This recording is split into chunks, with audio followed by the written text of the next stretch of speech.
Hello family. তো আমার সরঞ্জাম দেখে তোমরা বুঝতেই পারছো যে আমি কি বানাবো, তবু তোমাদেরকে বলে দিই।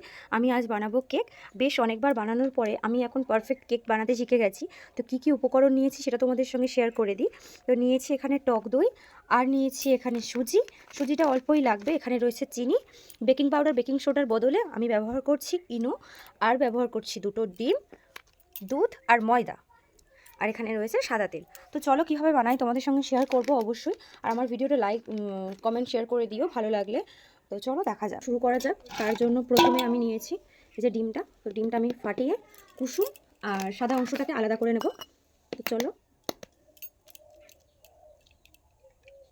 যে যেভাবে সুবিধা সেভাবে করতে পারো। আমি এইভাবেই করছি, কুসুম আর সাদা অংশটা আলাদা করে নিচ্ছি।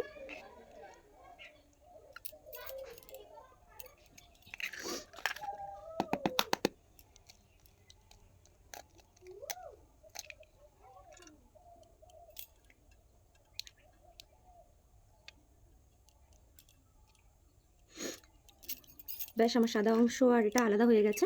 এবার আমি ভালো করে এটা ফেটিয়ে নেবো, তারপরে চলো তোমাদের সঙ্গে দেখাই। তো এই যেখানে দেখতেই পাচ্ছ কুসুমটা, এটা সাদা অংশটা আলাদা করে নিয়েছি। এটা ভালো করে এইভাবে ফেটিয়ে নেবো যতক্ষণ না এটা থেকে একটা ফোম তৈরি না হয়ে যায়। তো চলো ফোমটা তৈরি করে নিই, তারপরে তোমাদের সঙ্গে শেয়ার করব। এইভাবে অনবরত নেড়ে যেতে হবে। আর যাদের কাছে হ্যান্ড ব্লেন্ডার আছে তাদের তো কোনো অসুবিধাই হবে না, বরঞ্চ সুবিধাই হবে। আমারই অসুবিধা, এই যে দেখতে তো পাচ্ছ অনেকটা বেশ ফোম এভাবেই করে হয়ে গেছে। নিচ্ছি। এটা আরও ফেটাতে হবে, তারপরে তোমরা দেখো।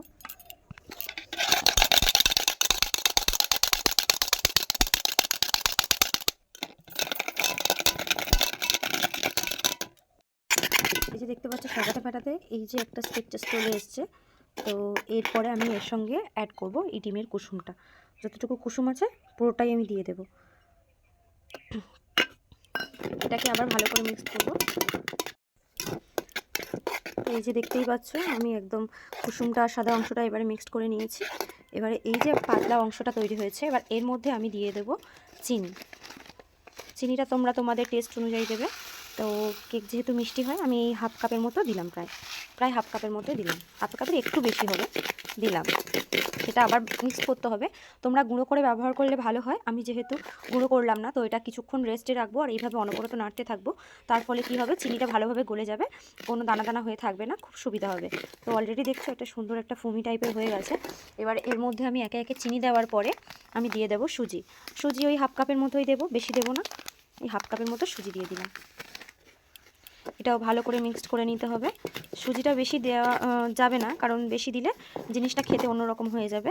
যারা এগলেস কেক করো তাদের জন্য সুজিটা ঠিক আছে, না হলে এটাই বেস্ট। তো চলো অল্প দিলাম, এরপরে আমি অল্প অল্প করে ময়দা। এবার এর মধ্যে আমি শুকনো উপকরণ বলতে ময়দাটা দিয়ে দিলাম।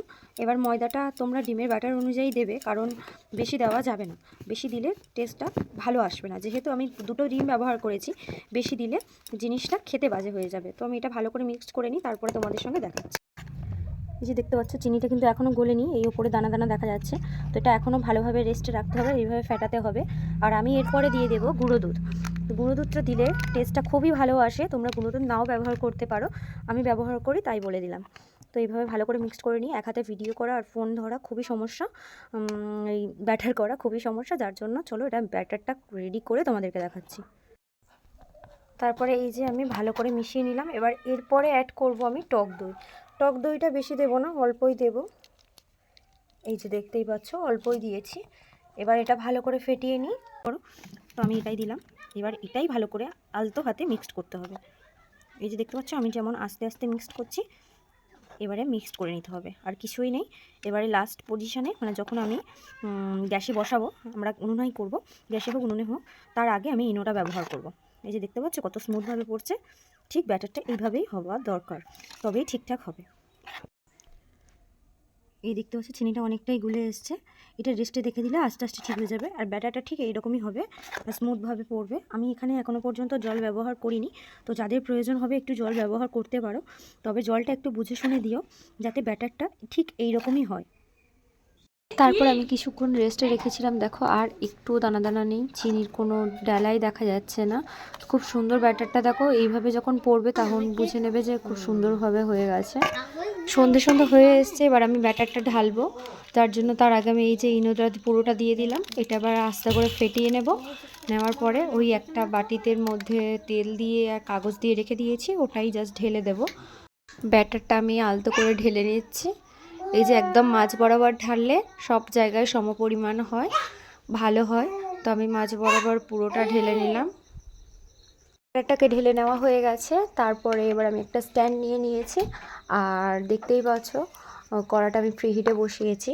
ফ্রি হিটে বসানোর একটাই কারণ, খুব সুন্দরভাবে হয়, কিন্তু আমার একটু ওভার হয়ে গেছিলো, সেটা তোমরা শেষে দেখতে পাবে। ফ্রি হিটে বসানোর পরে এই যে দেখতেই পাচ্ছ আমি এটাকে তুলে নিলাম, একটু থপথপ করে নিলাম যাতে কোনো জায়গায় হাওয়া না ঢুকে থাকে। তো এবার বসিয়ে দেব। দেওয়ার পরে সুন্দরভাবে এটাকে আবার চাপা দিয়ে দেবো, দিয়ে 40 মিনিট মতো, প্রায় 30-40 মিনিট মতো ওটা হবে। কারোরই এত শরীর ছিল না, যার জন্য আমি সেটাকে নামিয়ে নিয়ে কেটে নিয়েছি পিস পিস করে।